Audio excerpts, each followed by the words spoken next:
When I think about feminism, I think it's about finding equality, specifically for women. As I process that word and I use it in my own, day-to-day vernacular, I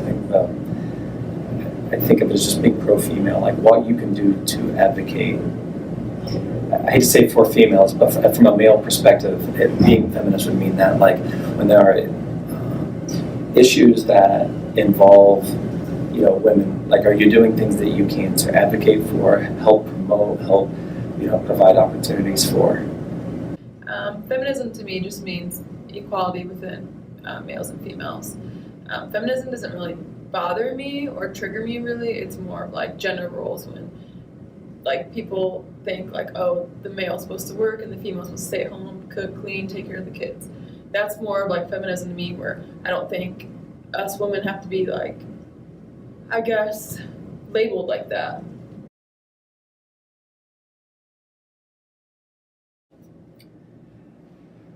I'm 43 years old now, and I think I grew up in an era where things were changing. And so what that meant for me was I was raised by a single mom for most of my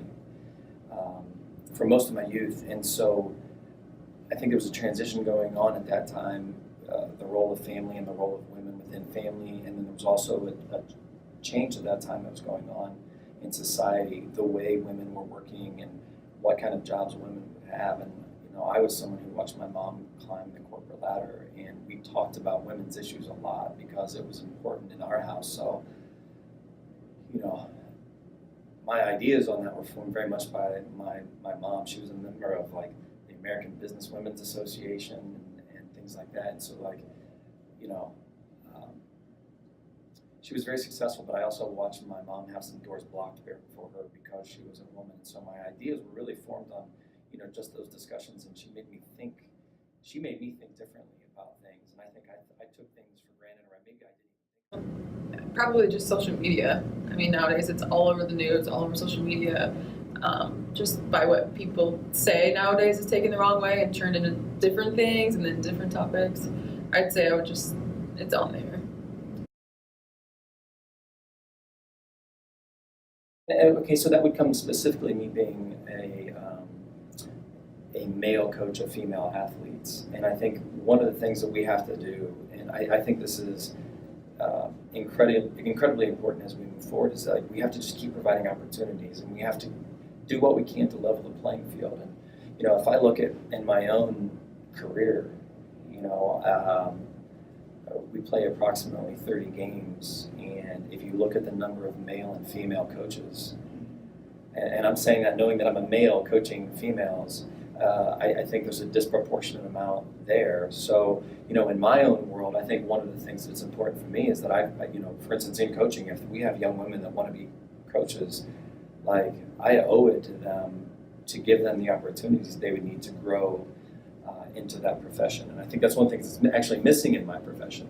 But I'm also realistic enough to know that, most of the student athletes that I have, they're not going to want to be coaches. So when I look at their lives and what they want, we have a lot of people on our team who are nurses. Well, when I think about how I can help young women in nursing, on a basic level, it's making sure that they're able to get to class and get their studies and all of that, so they can do the best they can. But I think that there's a real obligation, when those same young women are out looking for jobs, that we help promote them and make sure that we're giving them every opportunity they can to have some of those job skills. But also, I think one of the things that's been a real hindrance to feminism is just being able to get their foot in the door.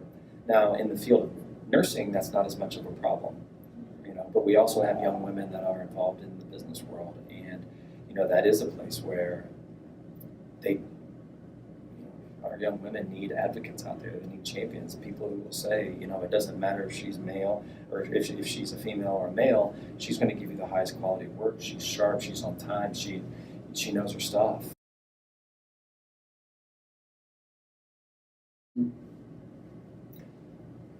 I think there are a couple of movements that are going on right now that have been important. The Me Too movement has been an incredibly powerful and much needed movement. I think whether you attach the word feminism to that, I think it's really important that the issues behind the Me Too movement that have created such a stir, like those things needed to be over a really long time ago. And however we go about supporting that cause in whatever role that may be, I think, like, as a society, we have to say that it's no longer okay for you to use your power to get these kinds of things. I think along with the Me Too movement, I think one of the things that unfortunately happens is like, it's like if you're not involved in a particular thing and it doesn't affect you, then you don't get involved. But I think, for instance, pay inequality affects everyone, right? I think we see that. I mean, we see that across the board, right? Like currently, right now, the WNBA is wanting salaries that are comparable or the same as the NBA. That's going to create some real discussion. You know, people have the opportunity to get involved in that, and I think, you know, it's really interesting because, like, if you look at some of the movements that are going on politically right now in the United States, there are a lot of young women and even older women who are getting elected, right? And I think it makes us take a step back and say, like, well, what is it about them that is getting elected, right? If we're going, we can't just say that it's because they're a female.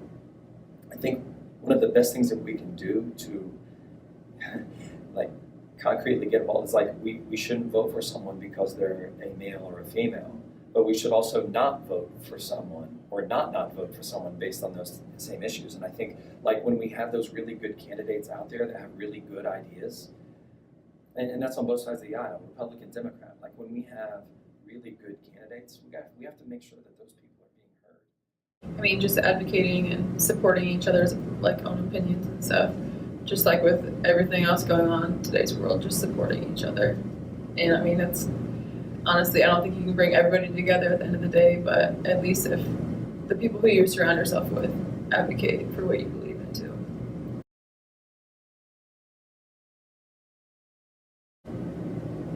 The most empowering thing about this job, the thing that is the most invigorating, is that I get to coach big girls that become young women, right? I mean, like when the young women in my program get here, they're fresh out of high school and they're just big versions of girls, right? They're just a glorified 12-year-old. And, you know, by the time that the first year has passed, the second year has passed, and we're getting into those third and fourth years, we're watching these just beyond high school girls turn into business professionals, high achieving nurses, physician's assistants who are about to go out there and make a difference in the world, right? We also have some of those people who don't choose the business world and they're wanting to be, you know, homemakers or whatever it may be, but to see people find them in their ways is a little bit. Just me advocating every day that females are just as good at basketball as males, and just being able to be a part of it. Like, it doesn't matter what gender we are, but we can still accomplish the same things, the same goals in life, and whether it's with basketball or not, we're all going to go out in the community and make an impact, whether we're a female or a male.